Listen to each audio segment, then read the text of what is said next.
A história do primeiro título do Nelson Piquet na Fórmula 1 lá em 1981 é daquelas que viram lenda no esporte, sabe? É uma verdadeira saga de astúcia, de uma rivalidade daquelas bem intensas e de uma resistência física que beira o sobre-humano. E é essa história que a gente vai desvendar agora. Olha só essa imagem, ela praticamente define essa conquista. Um campeão tão exausto, mas tão esgotado, que mal consegue comemorar. E é essa cena que nos leva à pergunta central aqui. O que foi preciso para chegar nesse ponto?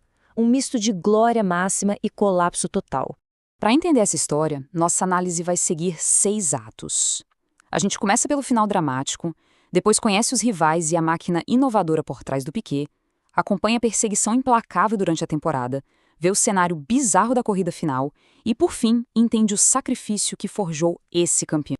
Então, vamos começar exatamente por ali, pelo momento em que a lenda foi selada, na exaustão total, logo depois da bandeirada final.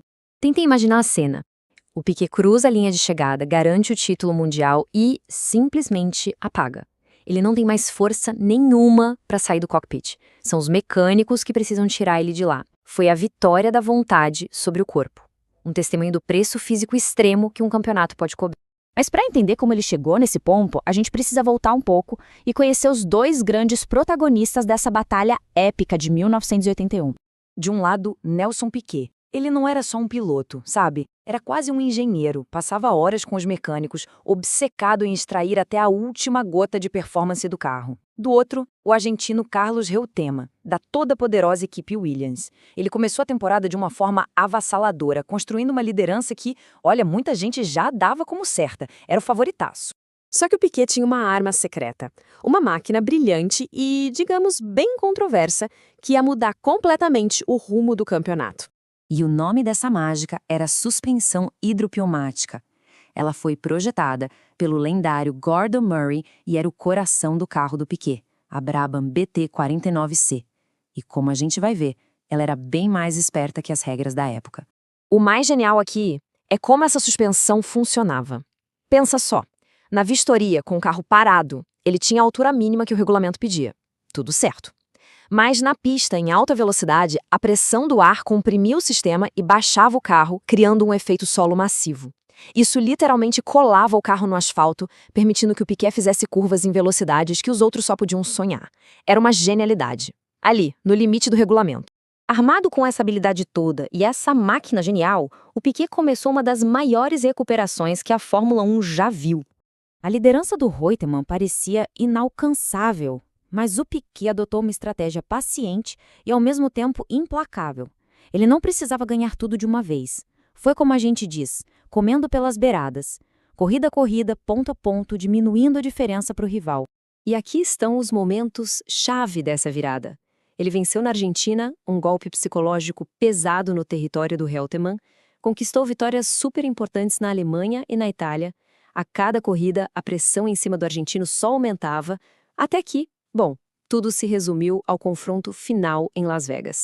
E ele chegou na última corrida com uma diferença de apenas um único ponto. É isso mesmo, depois de uma temporada inteira, o campeonato mundial ia ser decidido pela margem mais apertada possível. A tensão era absurda. E o palco para essa batalha final não podia ser mais estranho. Não era um circuito clássico da Europa, não. Era o estacionamento de um hotel-cassino em Las Vegas. As condições eram simplesmente infernais. Um traçado apertado, repetitivo e no sentido anti-horário, o que causava dores terríveis no pescoço dos pilotos. Agora, some a isso o calor escaldante do deserto de Nevada, que transformava os cockpits em verdadeiras saunas. O circuito em si já era um adversário tão grande quanto o piloto rival. É nesse cenário de pura tortura que a vontade de um homem seria testada até o limite mais absoluto para poder conquistar a glória. O favorito, o Reutemann, que largou na pole position, simplesmente desmoronou. Dizem que teve problemas no câmbio, mas a verdade é que a pressão psicológica foi gigantesca. Ele começou a perder posições, uma atrás da outra, e abriu a porta para o Piquet. A porta estava aberta, mas o Piquet precisava passar por ela. E o preço foi altíssimo. As dores no pescoço por causa do circuito se tornaram insuportáveis. O calor estava cozinhando ele vivo. Ele chegou a um ponto de quase desmaiar, lutando contra o próprio corpo a cada volta. Ele só precisava terminar nos pontos e, claro, na frente do Reutemann. E ele conseguiu. No esforço monumental, Piquet arrastou aquele carro até a 5ª posição. Foram só 2 pontos, mas foram os 2 pontos mais importantes da vida dele. E o placar final mostra o tamanho do feito. Piquet, 50 pontos. Reutemann, 49. Depois de 15 corridas em 3 continentes, o Campeonato Mundial de Fórmula 1 foi decidido por um mísero ponto. Não tinha como ser mais dramático do que isso. E essa vitória significou muito. Para o Brasil, encerrou um jejum de 7 anos sem títulos, sabe? Provou que o país continuava ali, no topo do automobilismo.